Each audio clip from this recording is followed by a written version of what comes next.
பாவம் அப்படி பிள்ளையும் அப்படி. அப்பா துண்டை அப்படி போட்டுக்கிறாரு, காப்பி அடிக்கிறாரு, புள்ள செல்ஃபியை காப்பி அடிக்கிறாரு. அப்போ 2 பேரையுமே இந்த ஸ்ட்ராட்டஜி டீம் இந்த குரூப் இயக்கிக்கிட்டு. இதுக்கு மேலேயும் காங்கிரஸ் கூட்டணி தாவேக்காங்கிற பேச்சு நீடிக்குமா? அது வந்து எடுபடுமா? அது ஒரு பால்வாடி கட்சி, இது ஒரு பால்வாடி கட்சி. காங்கிரஸ் தேசிய கட்சி சார். யாரா தூக்கி திமுக அதிமுக எல்லா கட்சியுமே விருப்பம் பண்ணி கொடுக்குறாங்க. அதில் ஒரு தொகுதிக்கு ஒரு 4-5 பேர் மோதுவாங்க. 400 பேராக மோதுவாங்க, 500 பேர் மோதுவாங்களா?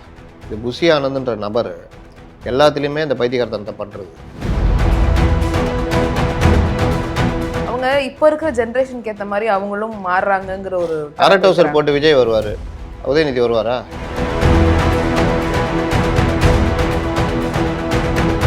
விஜய்க்கு போகும்போது அந்த தொண்டர்கள் வந்து உளுந்தான், பவுன்சர் தூக்கி போட்டான். விஜய்க்கு அந்த இது துண்டை தூக்கி போட்டாங்க, அதை தூக்கி கழுத்தில் போட்டுட்டாரு. அதை அவர் ஃபஸ்ட் டைம் செய்கிறாரு. அப்புறம் துண்டு அதே அப்படியே காப்பி அடிப்பீங்க. உங்கள் கவர்மெண்ட் மேலே கட்டப்பேர்.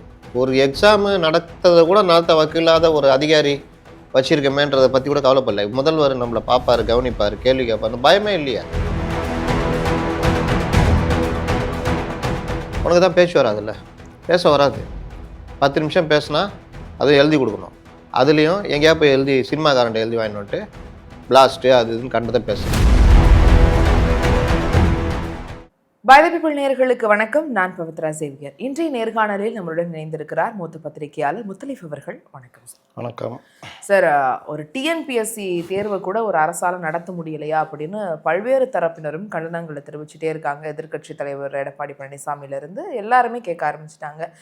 ஒரு 10,000 பேர் நடத்தக்கூடிய ஒரு பரீட்சை தான் இது ஒரு மெயின்ஸுங்கிறதுனால ரொம்ப கம்மியான நபர்கள் தான் அதுக்கான இடங்கள் போட்டு அலோகேட் பண்ணி அதை ஒரு முன்னாடி செக் பண்ண முடியலையாங்கிற மாதிரி கேள்வி. இதை ஒரு அரசால கையாள முடியலங்கிறது ஒரு பெரிய தோல்வி. வரலாறுல இந்த மாதிரி ஒரு நிகழ்வு ரொம்ப முக்கியமாக பார்க்கப்படுது அப்படின்னு சொல்கிறாங்க. இது எப்படி பார்க்குறீங்க சார்?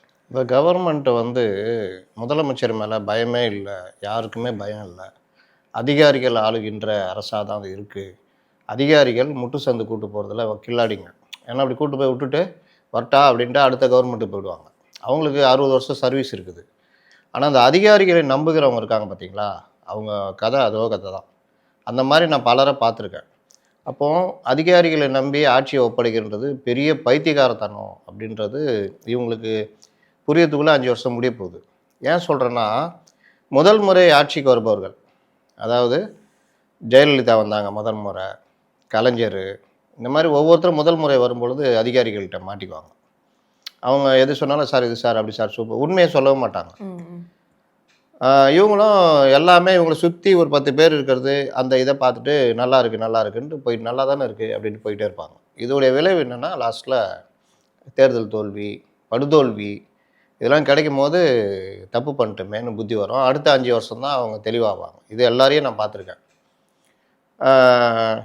96 படுதோல்விக்கு பிறகு ஜெயலலிதா விழிச்சிக்கிட்டாங்க. இதுக்கு பிறகு நம்ம தான் முடிவெடுக்கணும்னு உளவுத்துறையிலேருந்து எல்லாத்தையுமே தான் கட்டுப்பாட்டில் வச்சுருந்தாங்க. யார் சொன்னாலும் நம்ப மாட்டாங்க. பேப்பரு டெய்லி வர்றது, மற்ற தகவல் எல்லாத்தையுமே பக்கமாக இருந்தாங்க. கலைஞர் 71 76 பட்டார்.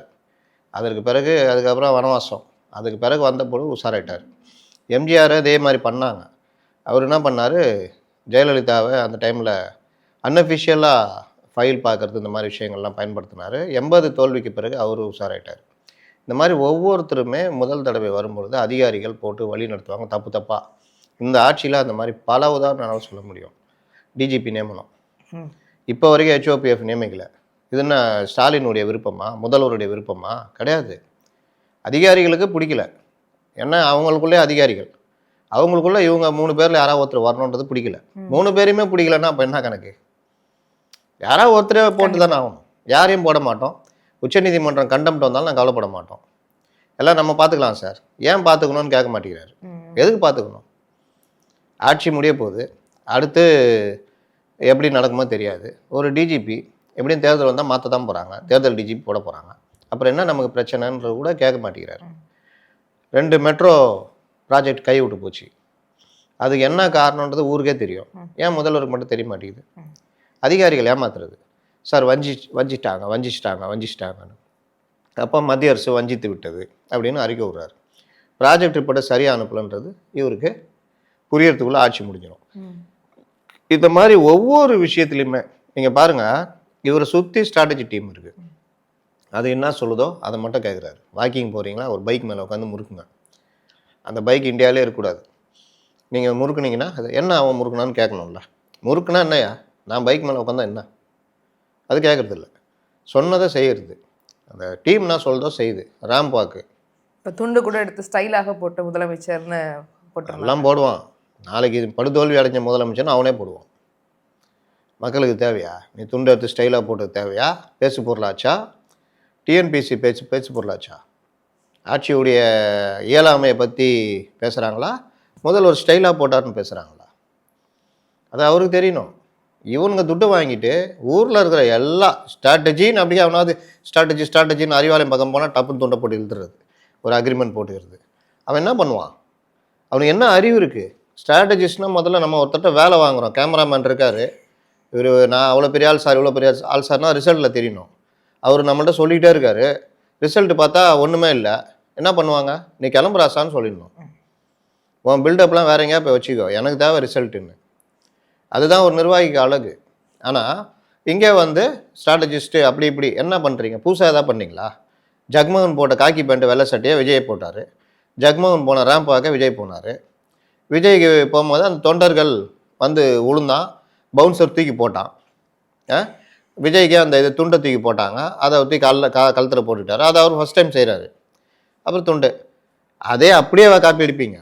செல்ஃபி எடுக்கிறது விஜய் தான் ஆரம்பிச்சு வச்சார். இந்த மாஸ்டர் படத்துக்கு அங்கே வண்டி மேலே நின்றுன்னு திரட்டப்பட்ட கும்பல் முன்னாடி எடுத்தார். அப்புறம் எங்கே போனாலும் அந்த செல்ஃபி எடுக்கிறாரு.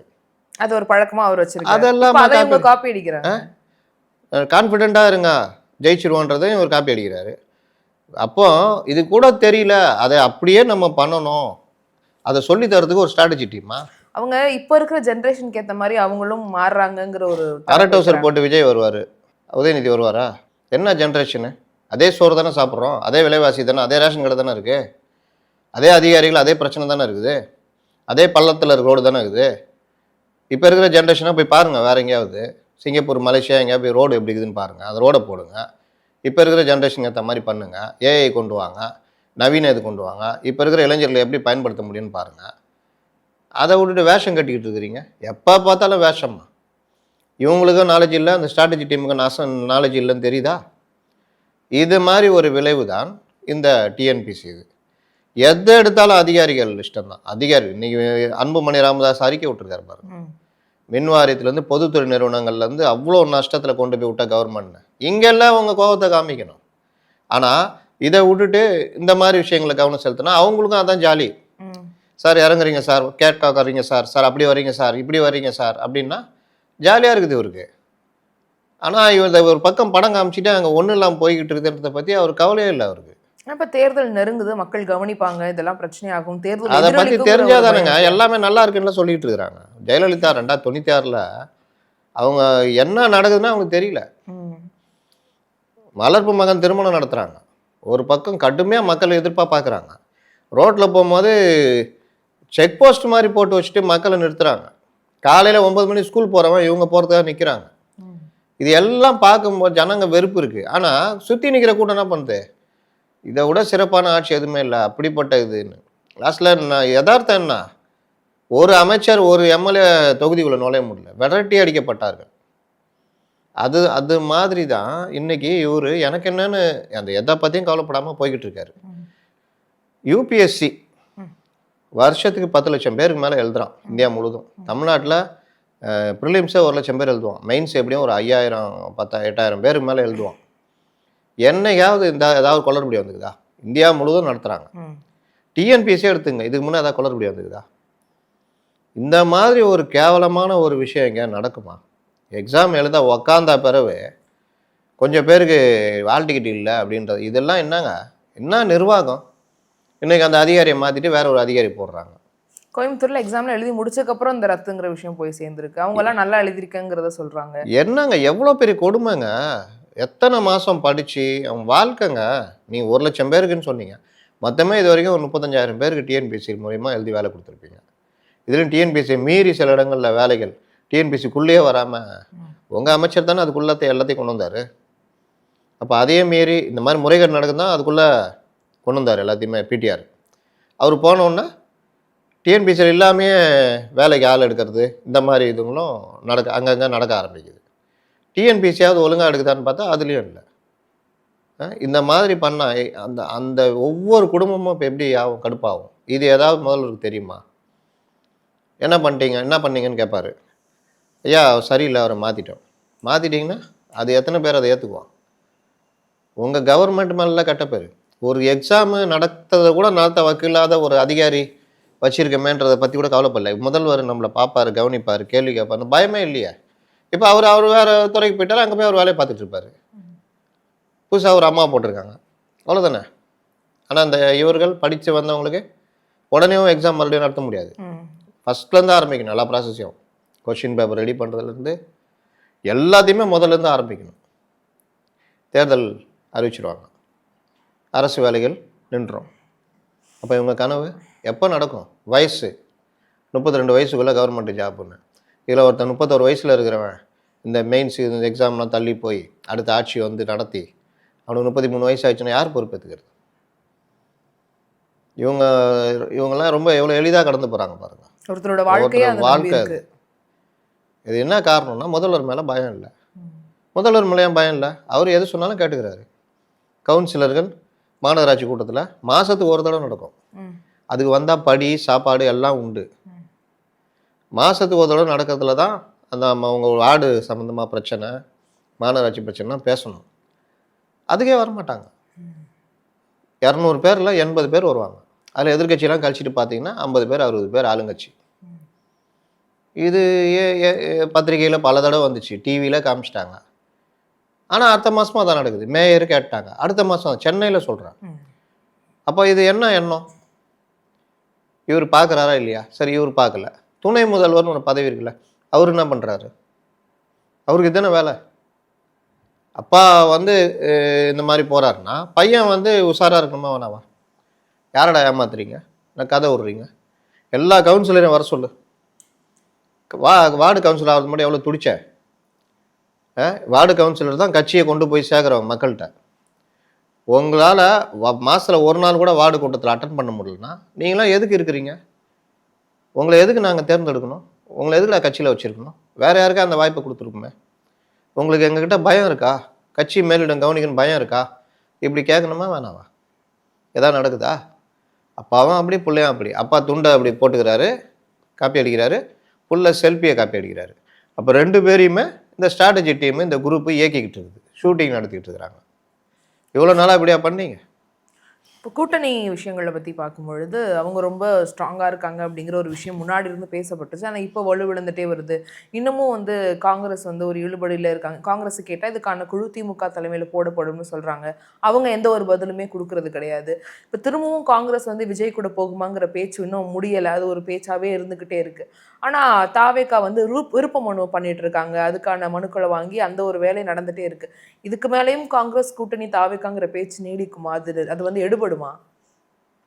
அது ஒரு பால்வாடி கட்சி, இது ஒரு பால்வாடி கட்சி. காங்கிரஸ் தேசிய கட்சி சார். யாராவது தூக்கி தான் சுமக்கணும். அவங்களால சொந்தமாக நடக்க முடியாது. இந்த குழந்தைங்க ஒரு வயசுக்குள்ள நம்ம என்ன பண்ணுவோம்? எங்கேயா போகணுன்னா தூக்கி தானே போவோம். நீ நடந்துவான்னு சொல்லுவோமா? அதால் நடக்க முடியாது. தூக்கிட்டு தான் போகணும். காங்கிரஸ் அந்த மாதிரி தான். அதால் நடக்க முடியாது. யாராவது தூக்கிட்டு போகணும். அதை கரெக்டாக தூக்கிட்டு போய் வேறு வேலைக்கு பால் கொடுத்து அது ட்ரெஸ் மாற்றி விட்டு எல்லா வேலையும் பார்க்குற கட்சிகள் திமுகவும் அதிமுகவும். ஆனால் இது அது ஒரு ப்ரீகேஜி குழந்தை. இது தாவேக்கா. இந்த குழந்தையும் அந்த குழந்தையும் சேர்ந்து என்ன பண்ணும்? ஏதாவது பண்ண முடியுமா? அதற்கான தேவைகளையாவது அதுங்களால நிறைவேற்றிக்க முடியுமா? என்னன்னா காங்கிரஸுக்கு தெரியும் போனால் விளங்காமல் போயிடுவோன்னு. இதை காமிச்சிக்கிட்டு பயமுறுத்திக்கிட்டு இங்கே கொஞ்சம் சீட்டு ஜாஸ்தி வாங்கலான்னு ஒரு எண்ணம், ஆசை இருக்குது. திமுக விட்டு வெளியே போகணும், அவமானப்படுத்துகிறாங்க, நம்மளை மனுஷனாக மதிக்கலை, அந்த இதெல்லாம் என்னெல்லாம் இருக்குது. அந்த தன்மானம் எப்போவாவது முளைக்கும்ல, அதெல்லாம் இருக்குது. இந்த வீட்டில் பொம்பளைங்க ராஜ்யம் இருக்கும் பெருசாக, அவங்க தான் சம்பாதிப்பாங்க, இல்லாட்டி சொத்து இருக்கும், அங்கே வீட்டோட மாப்பிள்ளையாக போயிருப்பார், இல்லாட்டி ஏதோ ஒன்று இருக்கும். ரொம்ப அவமானம்லாம் படுத்தும் போது அவர் நினைப்பு எப்போவாவது அவருக்கு தன்மானம் வரும், நம்ம வெளியே போயிடலாமா, நம்ம இந்த வாழ்க்கை வாழலாம் அப்படின்னு. ஆனால் வசதிகள் மற்ற விஷயங்கள் வந்து தடுக்கும். ஏசி ரூமு, சொந்தமாக கார் கொடுத்துருக்காங்க, கம்பெனியில் ஒரு பொறுப்பு கொடுத்துருக்காங்க. இதெல்லாம் உதறிட்டு தான் நம்ம போனோம். அங்கே போனால் என்ன பண்ணுறது, சரி இங்கேயே இருந்துருவோம், நான் 2 திட்ட போகிறேன் அவள் தானே அப்படின்ற மாதிரி. அந்த இதுதான் இங்கே. இப்போ இங்கே இருந்தால் எம்எல்ஏ ஜெயிக்கலாம், அவனே எல்லாத்தையும் பார்த்துக்குவான். வந்து காலைல பிரச்சாரத்துக்கு ஆரம்பித்து தேர்தல் செலவுலேருந்து, அந்த தேர்தல் அலுவலகம் போகிறதுலேருந்து, வேட்புமனு தாக்கல்லேருந்து, ஓட்டு போகிறதுலேருந்து, பூத் ஏஜென்ட் உட்காரத்துலேருந்து, வாக்கு எண்ணிக்கை நடக்கிறதுல சண்டை போகிறதுலேருந்து எல்லாம் பண்ணி சர்டிஃபிகேட் வாங்கி கையில் கொடுத்துருவோம். இதனால தான் திமுககாரங்களுக்கு என்ன கோவம், இதெல்லாம் நாங்கள் பண்ணிவிட்டு இதுக்கு எதுக்கு காங்கிரஸ், நம்மளே இந்த தொகுதியில் நிற்கலாமே அப்படின்னு ஒரு இது இருக்குது. அப்போது இந்த மாதிரிலாம் ஒரு வசதி பண்ணி கொடுக்குற கட்சியை விட்டுட்டு பால்வாடி கட்சிகளை போய் சேர்ந்தோன்னா என்ன பண்ண முடியும்? அவங்க வந்து எல்லாமே இப்போ தான் கற்றுக்குறாங்க. அதுவும் ஒழுங்காக கற்றுக்குறாங்கன்னு பார்த்தா அதுவும் இல்லை. ஓவர் கான்ஃபிடென்ட்டுன்னு சொல்லுவாங்கள்ல, அதாவது சைக்கிள் ரேஸ் போகிறாங்கல்ல, அந்த சைக்கிள் ஓட்டுறது நம்ம பார்க்கும்போது ஈஸியாக தெரியும், இதுனே மீச்சா போகுது, அது வேகமாக மீச்சா நல்லா வேகமாக போகுது அப்படின்னு. ஆனால் அதை அங்கே அந்த ஃபீல்டில் போய் ஓட்டினா தான் தெரியும். கிரிக்கெட் விளாட்றது பார்த்தா நம்ம திட்டுவோம், நாடா இந்த பாலை போய் அடிக்க தெரியலையா, 5 ரன் இருக்குது, ஒரு பால் இருக்குன்னா ஒரு 6 அடிக்க வேண்டியதானே, என்ன இவன் அப்படின்னு. அங்கே போய் நின்னா தான் தெரியும், நமக்கு தெரியுமா பேட்டிங்கு. அங்கே போய் நிற்கும் போது இதே கதை தான் அவங்க கதை. என்ன அது, என்ன இது எங்கள் கட்சி வளர்ந்துருச்சு, இந்த வானிலை அறிக்கை மாதிரி சொல்லிகிட்டு இருக்காங்க. நேற்று வந்து 42% ஆயிடுச்சு, தங்க விலை மாதிரி. 18-19 இருந்துச்சு போன வாரம்லாம், இப்போ 42% ஆயிடுச்சு. நேற்று செங்கோட்டையன் சொல்கிறாரு. இந்த மாதிரி கற்பனையில் வாழ்கிறாங்க. இந்த கட்சி கூட காங்கிரஸ் போச்சுன்னா என்ன ஆகும், அது காங்கிரஸுக்கு தெரியும். ஆனாலும் கெத்த விடாதன்ட்டு அங்கே இது பண்ணிகிட்ருக்காங்க. இந்த மோதல் நான் ஏற்கனவே சொன்னேன், இங்கே மோதல் நரேட்டிவ் செட் பண்ணாங்க. உண்மையான மோதல் திமுகக்குள்ளே தான் இருக்குது, தேர்தல் வரும்போது அது வெளிப்படும் அப்படின்னேன். இந்த பிப்ரவரி மாதம் முழுசும் உண்மையான பரீட்சை இவர் எழுத போகிறாரு. ஆனால் இவர் உட்காந்துங்கன்னு ஃபோட்டோ ஷூட் பண்ணிகிட்டு இருக்காரு. பிரச்சனை என்ன, ஒவ்வொருத்தருக்குள்ளேயும் முட்டிக்குது. இப்போ பாமக வந்தால் கூட திருமாவளவன் வேண்டாங்கிறாரு, ஆனால் காங்கிரஸ் பழைய ஏற்கனவே இருந்த கட்சி தானேங்கிற ஒரு நிலைப்பாடு எடுக்கிறாங்க. ஸோ உள்ள இருக்கக்கூடிய முரண்களுக்குள்ள முரண்கள். இன்னைக்கு செல்வ பெருந்தகை சொல்கிறாரு, ஏற்கனவே செல்வ பெருந்தகை பார்த்தாலே பிடிக்காது அவங்களுக்கு. யாருக்கு, இவங்களுக்கு விசிகாக்கு. இந்த கட்சியிலேருந்து போனவர் தானே, நம்ம கம்பெனியில் வேலை செஞ்சுட்டு வெளி கம்பெனியில் போய் எம்டியா பெரிய ஆளாக உட்காந்து நம்மளுக்கே புத்தி சொல்கிறாருன்னு அந்த பார்வையெல்லாம் இருக்குமா இருக்காதா? அப்போ அவர் சொல்கிறாரு, கொஞ்சம் பேச்சுவார்த்தை உட்காந்து பேசினா சரியாக போயிடுன்னு. யாரை உட்காந்து பேச சொல்கிறேன்னு இன்றைக்கி எதிர்ப்பு, யார், செல்வ பெருந்தகைக்கு எதிர்ப்பு. அடுத்தவங்க கட்சியில் போய் தலைவர் தேவையில்லாத ஒன்றும் இல்லை. அப்போ இந்த உள்முரண்களும் ஒரு பக்கம் ஓடிக்கிட்டு இருக்குது. இது இல்லாமல் கட்சிக்குள்ளே இன்னும் உள்முரண்கள் வெளியே வரல.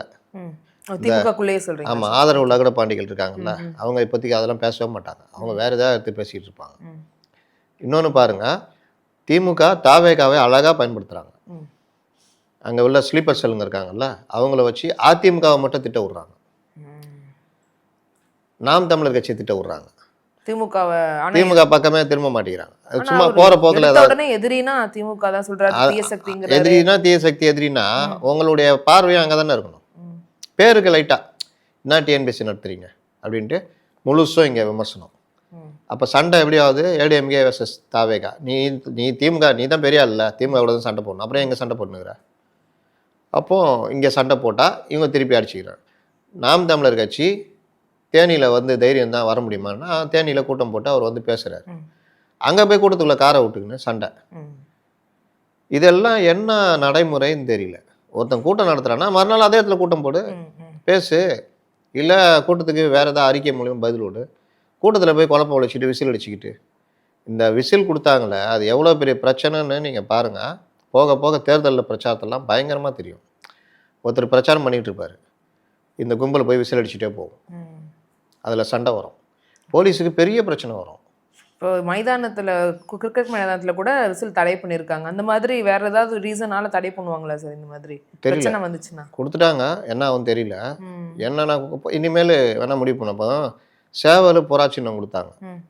2 கட்சியும், அது 2 பிரிவும், அதுங்க அந்த சேவலை வண்டியில் கட்டிட்டு போவாங்க, அவன் புறாவை வண்டியில் கட்டிட்டு அது போய் முடியலன்னா அவன் செத்தே போயிடும். இன்னொன்று சேவலை இது பண்ணுறான்ட்டு எதிரில் புறாவில் இருக்கிறவங்க சேவலை துன்புறுத்துறது, புறாவை இவங்க துன்புறுத்துறது, இது மாதிரிலாம் நடந்து மிருகங்கள் பறவைகளே கிடையாதுன்ட்டாங்க. கண்டனம் சொல்லினாங்க, தடை சொன்னாங்க. இப்போ அதே மாதிரி யானை சின்னம் ஒன்றும் பண்ண முடியாது, அதனால் யானை சின்னம் மற்றபடி இந்த எந்த பொருட்கள் தான் அப்படி முடிவு பண்ணாங்க. ம். இப்போ இந்த விசில் பாருங்க, இப்போ கிரிக்கெட் இதில் ஐபிஎல்ல விசில் உள்ளே வரக்கூடாதுன்ட்டாங்க. ஏன்னா இவங்க அங்கே போய் அந்த வேலையை பண்ணிட்டு இருப்பாங்க. கோயிலில் போய் அடிக்கிறாங்கல்ல, கோயிலில் எல்லாம் அரோகரானா அவனுக்கு விசில் அடிச்சிட்டு இருக்கிறாங்க. அதனால இந்த கும்பல் நீங்கள் எதுவுமே பண்ண முடியாது. அந்த தலைவர்களும் இன்னும் அந்த மனநிலையிலேருந்து வெளியே வரல. அதனால இது பெரிய சிக்கலை உண்டு பண்ணும்.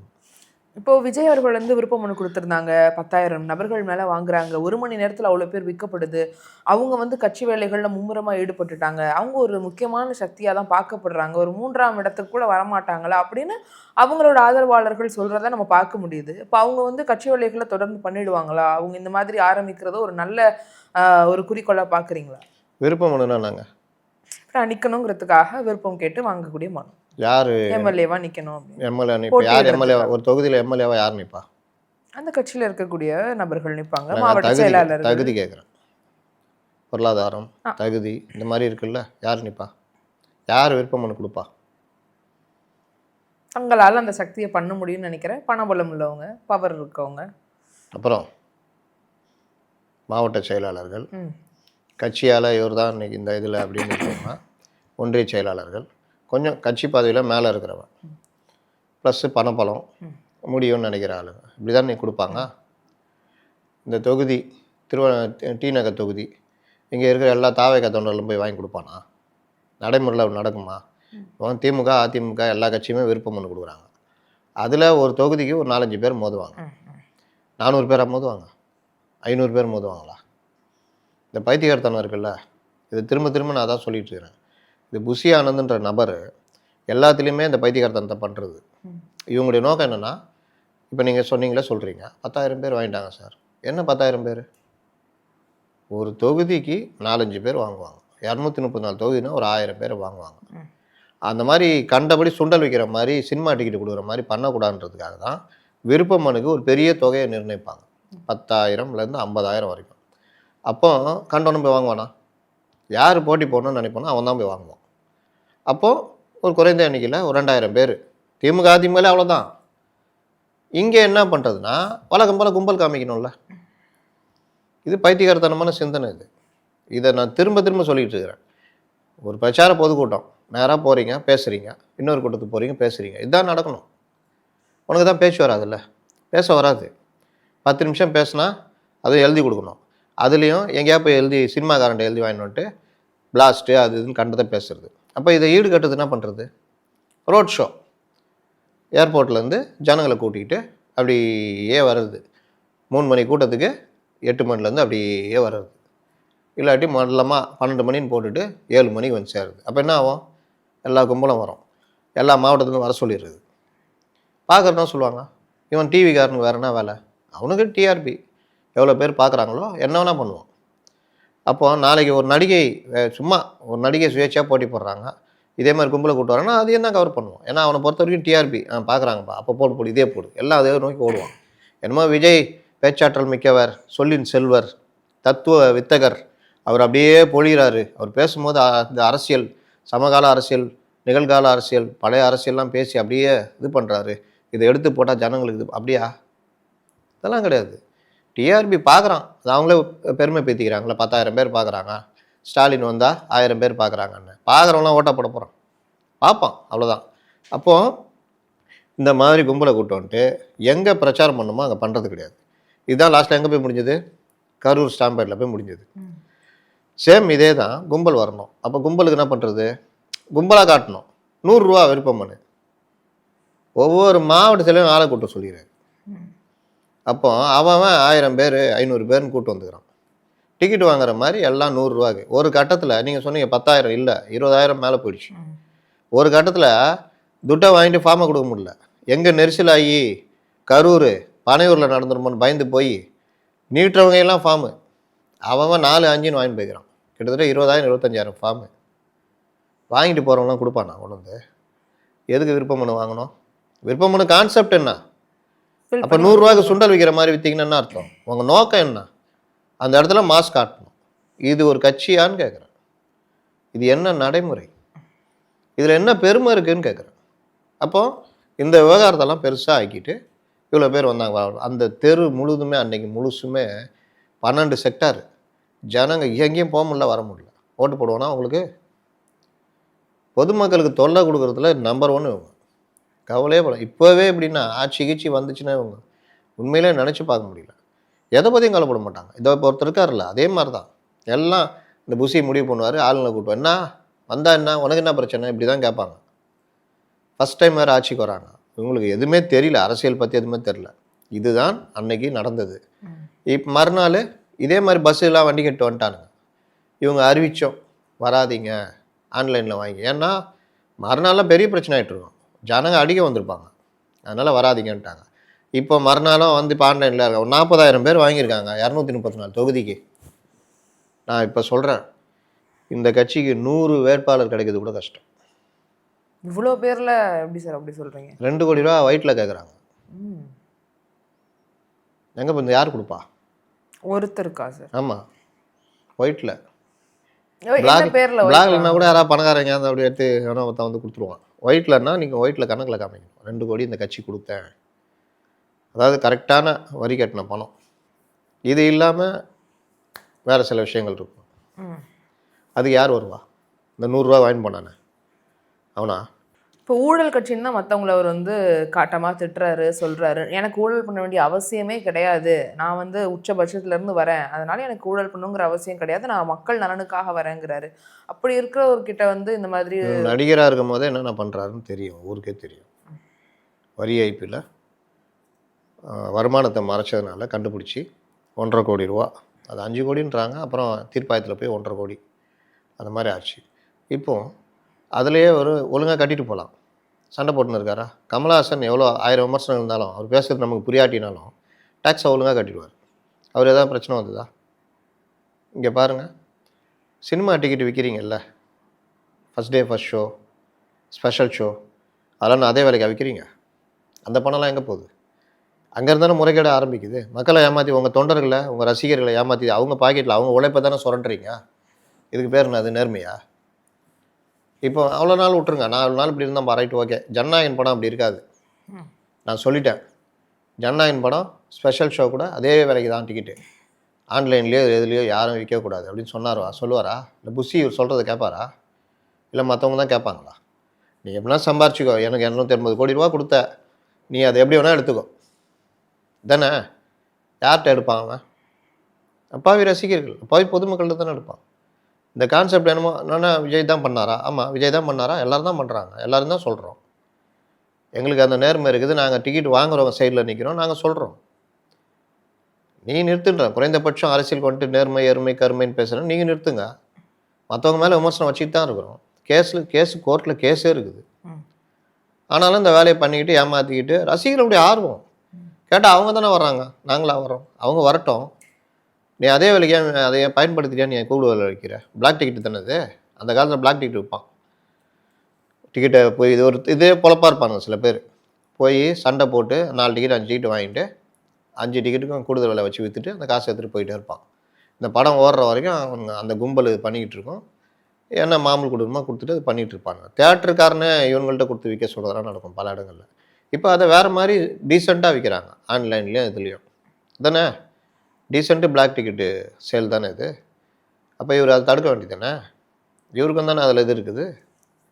நீங்கள் இவ்வளோ விமர்சனங்கள் வைத்தாலும் மற்ற நபர்கள் எவ்வளோ சொன்னாலும் வீட்டுக்கு ஒரு ஓட்டுங்கிறது விஜய் அவர்களுக்கு இருக்குங்கிற. வீட்டுக்கு ஒரு ஓட்டு இருக்கும், இல்லாமல் போவோங்க. நமக்கு என்னங்க, தேர்தல் முடிஞ்சால் தெரிய போகுதுங்க. சும்மா வீட்டுக்கு ஒரு விஜய் மட்டும்தான் இருப்பாங்களா? எடப்பாடி இருக்க மாட்டாரா? ஸ்டாலின் இருக்க மாட்டாரா? உதயநிதி இருக்க மாட்டாரா? இல்லை மற்ற கட்சிக்காரங்க இருக்க மாட்டாங்களா வீட்டில்? உங்களுக்கு மட்டும்தான் இருப்பாங்களா? வீட்டுக்கு நான் ஒரு ஓட்டு தானே இருக்குது, 4-5 ஓட்டு இருக்காது. என்ன பேசுகிறாரு? எதாவது வளர்றது வீட்டுக்கு ஒருத்தர். நான் அது நீ இயலாமை மறைக்கிறதுக்கு எதாவது வளர்றது. ஏன் வரல? நான் வரலன்னா வீட்டுக்கு ஒரு விஜய் இருக்காரு. இந்த படம் வரதில்ல, வருமானத்தை பிரித்து வீட்டுக்கு ஒரு விஜய் கொடுக்க சொல்லுங்கள், சொத்தை வீட்டுக்கு ஒரு விஜய்க்கு எழுதி வைக்க சொல்லுங்கள். இதெல்லாம் என்ன பேச்சு? ஒரு இதுன்னா நியாயமாக என்னன்றவா பேசணும். வெளியவே வரதில்லை. பொதுக்கூட்டம் வந்தால் வரமாட்டேங்கிறார், அவருக்கு பர்மிஷன் தர மாட்டேன். அது கோபியில் கூட்டம் நடத்துனாங்கல்ல, ஏன் அங்கே விஜய் வச்சு நடத்த வேண்டியதுதானே? அதுதானே பொதுக்கூட்டம். அந்த மாதிரி கூட்டத்தானே கலந்துக்கணும். அதெல்லாம் இவர் வரமாட்டாராம், இவங்க போய் பேசுவாங்களாம்.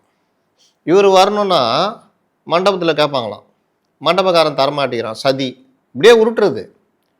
மண்டபத்தில் போய் விஜய் யார்கிட்ட பேச? அரசாங்கம் தான் பர்மிஷன் தர மாட்டேங்குது. அரசாங்கம் தராதுங்க, தராமல் தான் 185 கூட்டம் நடத்தினாரா எடப்பாடி? இவங்கள விட எடப்பாடி என்ன அப்படி இளைச்சவரா? எடப்பாடி என்ன சாதாரணமாக பார்க்குமா திமுக? அவர் தானே சப்ஜெக்ட் பேசுகிறாரு. அவர்லாம் எப்படி 185 கூட்டம் நடத்த முடிஞ்சது? 185 தொகுதி எப்படிங்க அவர் போக முடிஞ்சது? நேற்று கோபியில் நடத்துனீங்களே, அது பர்மிஷன் கொடுத்தாங்கல்ல, அந்த மாதிரி கூட்டத்துக்கு விஜய் வர வைக்க வேண்டியதுதானே? அது என்ன உள்ளரங்க கூட்டம்? கியூஆர் கோடு கொடுத்து கட்சிக்காரனை மட்டும் கூட்டு உட்கார வச்சுக்கிறது, சுயபெருமை பேசுறது, தலைவரை புகழ்றது, எல்லாம் கை தட்டுறது, இப்போல்லாம் விசிலடிக்க ஆரம்பிச்சிட்டாங்க. முடிஞ்சிச்சு. பிளாஸ்ட்னு அதை 4 வார்த்தை பேசிட்டு போயிடுறது. என்ன இப்போவே எப்படின்னா, நாளைக்கு உங்களை முதலமைச்சராக்குன்னா என்ன பண்ணுவீங்க? வெளியே வருவீங்களா? எத்தனை பேரை சந்திக்க வேண்டியது இருக்கும்? ஒரு நாளே உங்களது கிடையாது. காலைல ஒரு ப்ரோக்ராமு, காலையிலேயே ஒரு 10 ப்ரோக்ராம் ஆகிடும். மத்தியானம் சாப்பிட்ணும், வேறு யாரையும் அட்டன் பண்ணணும், அவங்கள பார்க்கணும், இவங்கள பார்க்கணும், மறுபடியும் சாயந்தரம் கூட்டம், அது இது. வீட்டுக்கு போகிறதுக்கு 10-11 ஆகிடுமே. மறுபடியும் காலைல ஃபஸ்ட்லேருந்து ஆரம்பிக்கணும். ஞாயிற்றுக்கிழமை கூட உங்களது கிடையாது. நீ மாமாங்க வந்துனுங்கிற ஆள் ரொம்ப கொடுமைங்க இதெல்லாம். சரி, ஏதோ காமெடி பண்ணுறாங்க, அந்த எலெக்ஷனில் காமெடி பண்ணிட்டு போகிறாங்க, தான் நடக்க போகுது. பார்ப்போம் சார். எலெக்ஷன் வருது, மக்கள் நிறைய விஷயங்கள் கவனிச்சிட்டு இருக்காங்க. இன்னும் தொகுதி பங்கீடுகள், வேட்புமனு எல்லாமே இருக்குது. யார் வேட்பாளரை நிறுத்துறாங்க அப்படிங்கிறதும் தெரிஞ்சிடும். களம் மாற வாய்ப்பு இருக்குது, கூட்டணிகளில் மாற்றங்கள் வர வாய்ப்பு இருக்குது. எல்லாமே முடிவாகட்டும். தொடர்ந்து இன்னொரு வாய்ப்பில் கண்டிப்பாக பேசலாம். இவ்வளோ நேரம் நீங்கள் பகிர்ந்து கொண்ட கருத்துக்களுக்காகவும் நேரத்துக்காகவும் ரொம்ப நன்றி சார். நன்றி.